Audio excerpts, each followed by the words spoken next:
Good day, this is Dr. James Fortuin with another session of the ECG of the week. Let's look at this week's ECG.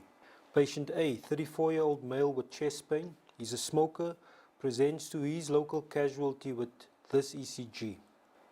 Patient B, 29-year-old male with chest pain. He's a smoker. He presents to his local casualty with this ECG. My question to you, in which patient should we activate the catheterization laboratory, A or B? Ask differently, how do we differentiate between ST elevation myocardial infarction and pericarditis on ECG? I'm going to go through this article. This article answers this question by looking at a few ECG features of STEMI and pericarditis. We'll go through each of these ECG features individually. PR depression. On this ECG, identified with red arrows, one see a P wave and a depressed PR segment before the R wave starts. It's evident in standard lead 1, 2, V2, V3, V4, V5 and V6.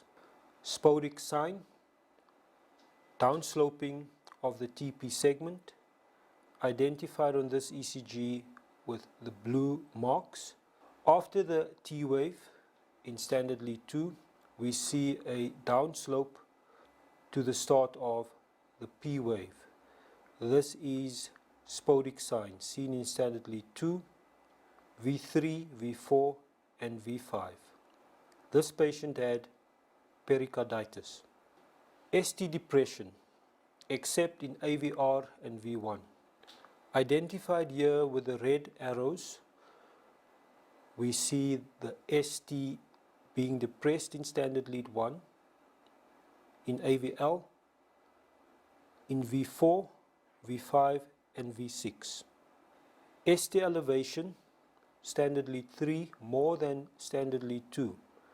Identified on this ECG with the green arrows, there's a definite elevation in the ST in standard lead 3, slight elevation in standard lead 2.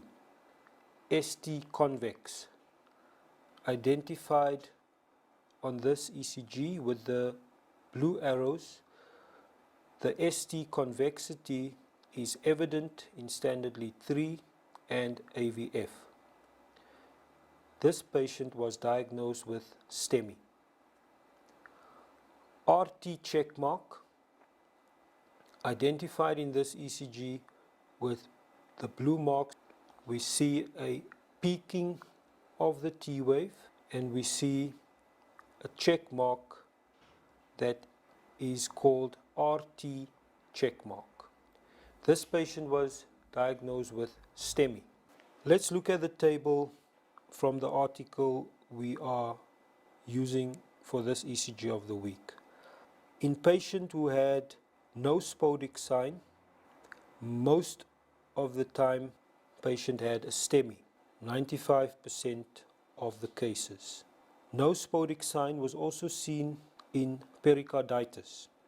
Going to ST convex, it was seen in about 31% of STEMIs and 7% of pericarditis patients. The RT check mark was seen more in STEMI patients, and ST depression was seen more in STEMI patients with 81% of cases.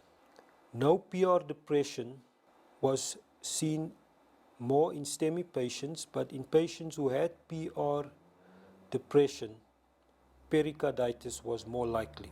So in PR depression and spodic sign, these patients had pericarditis in most of the cases, and the STEMI patients, the ECG features that was more evident was ST depression, ST elevation, ST convex and the RT check mark. Let's go back to our ECGs. This patient had ST elevation, in standard lead 3 and standard lead 2, and 3 was more than standard lead 2. The patient also had ST depression in V1, V2, V3. ST convex, RT checkmark, PR depression and spodec sign was not evident in this ECG. This patient had STEMI, and this is the patient I would activate the catheterization lab for. What is also evident is that this patient had a bradycardia with non-conducting P waves. So a 2-to-1 block and reperfusion is very important in this case. In the second patient, we see PR depression. We also see spodec sign. From the T wave, there's a depression to the start of the P wave. In V5, in V4, we see a similar feature. We also see PR depression from the start of the P wave in standard lead 2, in standard lead 3. We see ST depression, but remember in this article, AVR was not used as ST depression. This patient had pericarditis, and catheterization laboratory activation will not be necessary in this case.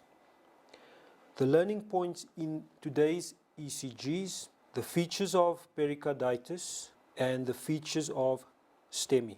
The importance of differentiating in this ECGs can be life-saving. Thank you for your attention. Until next time.